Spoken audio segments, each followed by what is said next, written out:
if there's a God, why all of this chaos in the world? Tornadoes, earthquakes, they have increased in intensity just like Prophet Muhammad ﷺ said they would. Tremendous number of earthquakes today. Several hundred earthquakes have happened since I've been giving you this speech right now.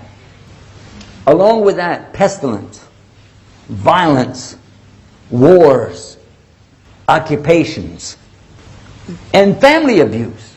Serious problems. So if there's a God, why is all that stuff happening? It means the person asking the question doesn't even have the basic understanding of what Islam taught. Islam never taught us that this was the Jannah. Huh? What? You thought you were in paradise? Look what Prophet Muhammad, peace be upon him, said. He summed it up with one of the simplest, most beautiful little teachings you could ever imagine. Ad-dunya sijnul mu'min wa jannatul kafir.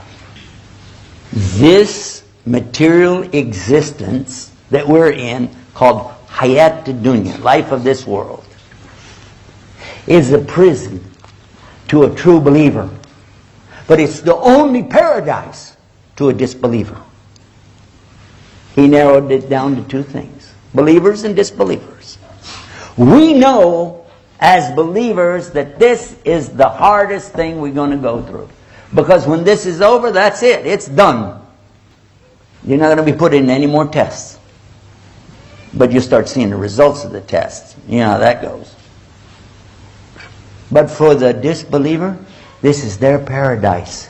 And that's why they want so desperately to build the big things here. The fancy cars, the beautiful homes, the best of clothes. You know what I'm saying? You know, strut your stuff, baby. Hey, this is what they're looking for. Two people will be brought on the Day of Judgment.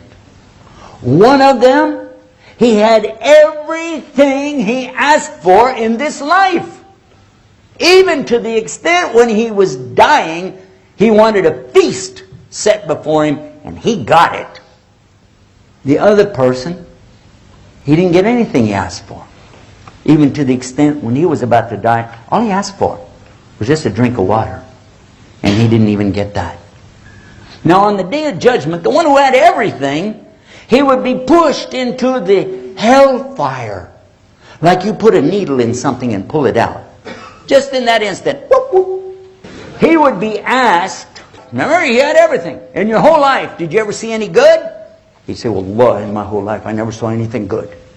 It wiped it all out. The other man that had nothing, suffered in this life, would be put into paradise. Like you put a pin in something and pull it out. And then he would be asked, in your whole life, did you ever see anything bad? He would say, well, why?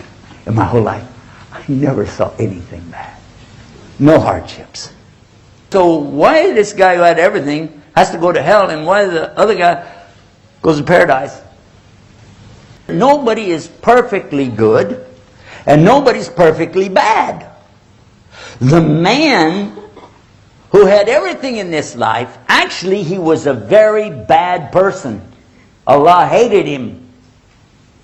So we don't have that concept, by the way. God is love and He loves everything and everybody, no matter how bad they are. No, no, no, no. We know that God is the loving, al-wadud, and ready to love anything and everything that is good, but He's also capable of washadidul iqab, dealing it out heavy duty, and you don't want to know about that.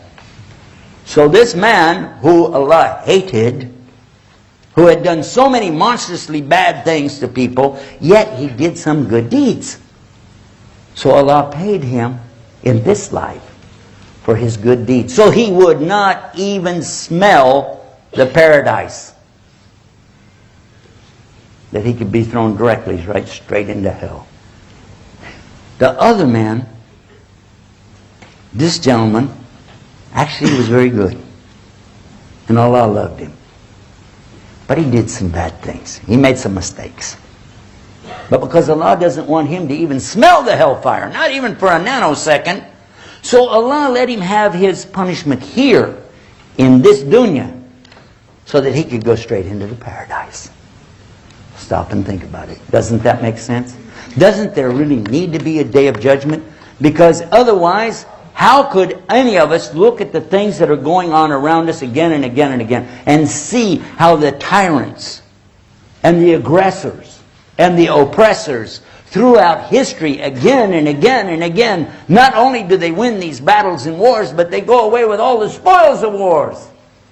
Well, the really good people, the honest, kind, giving, generous, charity-giving people are suffering, literally starving to death. But that's because this is a dunya.